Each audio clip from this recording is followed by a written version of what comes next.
Hi, my June's Journey friends. It's Curly Sue, and welcome to my island. Today, we're continuing our story, the one where June goes to Nigeria. If you missed part 1, it's the video right before this one. I'll put a card up in the upper right corner so that you can tap on it. When we left off, June had just arrived in Nigeria.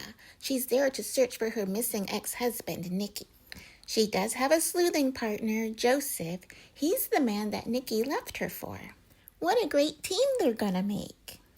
Currently, June and Joseph are rifling through the things in Nicky's office looking for clues. But look, what is this? My wedding ring. I can't believe he kept it. Which really means he's obviously still in love with me, and it's only a matter of time before he comes crawling back. To which Joseph replies, "He told me you threw it at him." Also needing a translation, "Step back, wench, my man isn't going anywhere." Oh, these two.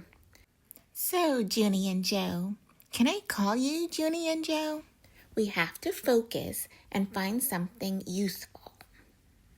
A bit more searching produces this message, seemingly written in Sanskrit, but June seems to be able to make it out. Says here that Nicky, such the workaholic, has gone to work at the clinic on his day off. Well, okay then, follow the trail. Here at the clinic, we run into Father Osundu again. He has even more useless information to give us.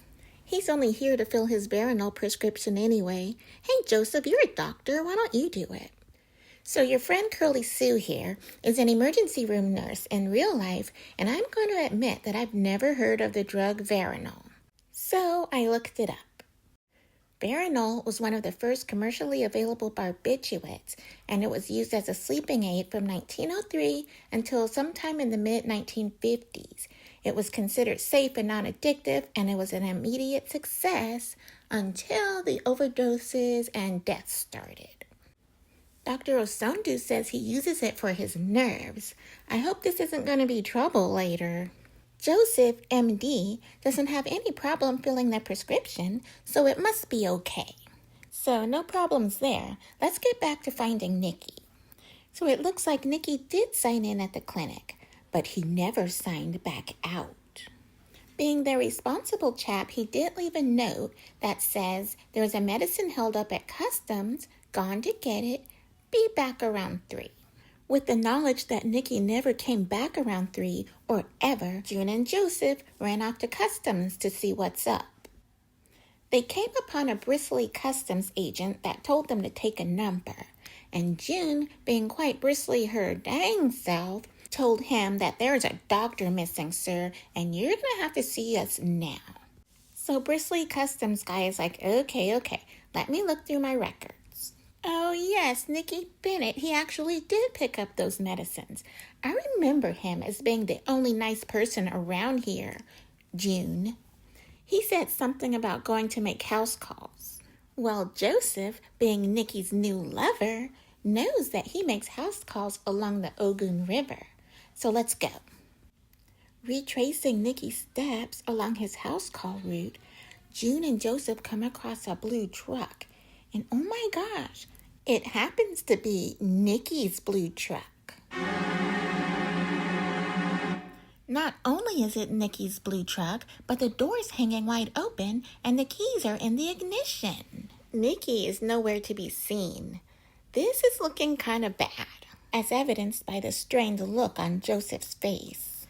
Desperate to find footprints that might lead to Nicky's whereabouts, they come across a little box of pills.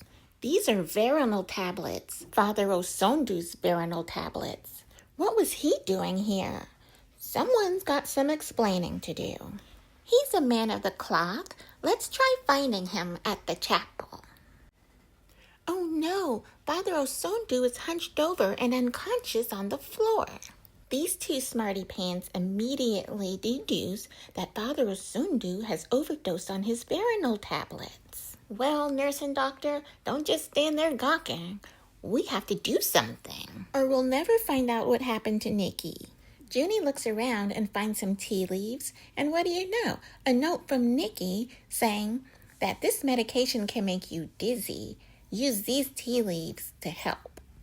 And our Junie P is thinking, I'm a nurse. I can make some tea.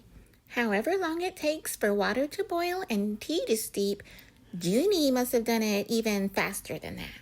Because Father Osondu is unconscious and barely breathing, and we really don't have time to make tea. As an aside, if I tried to give an unconscious, unstable patient anything to eat or drink where I work, I would be in someone's office Monday morning, if not immediately escorted out the door. A little suspect about June's nursing school. But here she comes with it, getting closer. And shut my mouth. The magical tea has worked. Father Osondu is breathing, conscious, and talking again. But what's this he's talking about? In his drug-induced haze, Father Osondu is finally giving us a lead that's usable. He witnessed Nicky getting kidnapped by the villagers of Sabah. Wait, what? My hand is up. I have a question. Father Osondu, you sent Joseph an urgent telegram telling him that Nicky was missing. That telegram didn't say anything about a kidnapping. You met us at the dock and said blah, blah, blah. What you said there was so unimportant, I don't even remember. I would, however, have remembered something about a kidnapping. You stood there while Joseph irresponsibly refilled your Veronal prescription without a physical exam or as much as a glance at your medical chart.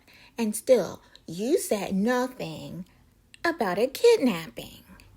That's what I would have said. But Joseph says, I know the place. It's inland. Father, why didn't you tell us earlier? Father replies with, I was afraid. So sorry. Well, that's a fine how do you do. And has anyone called the police yet? I suppose Father Osondu was hoping that Junie and Joe were better detectives. We live and we learn.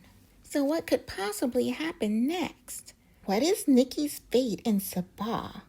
What did the villagers of Sabah want from him? Will June and Joseph find him with all of his pieces in the right spots? Stay tuned for the next chapter as Junie and Joe hunt for our kidnapped victim, Nicky Bennett. And as always, thanks for watching. I'm having a really good time making these videos. If you have fun too, like and subscribe and meet me here for my next video. Until we meet again, sit back, relax, and enjoy the journey.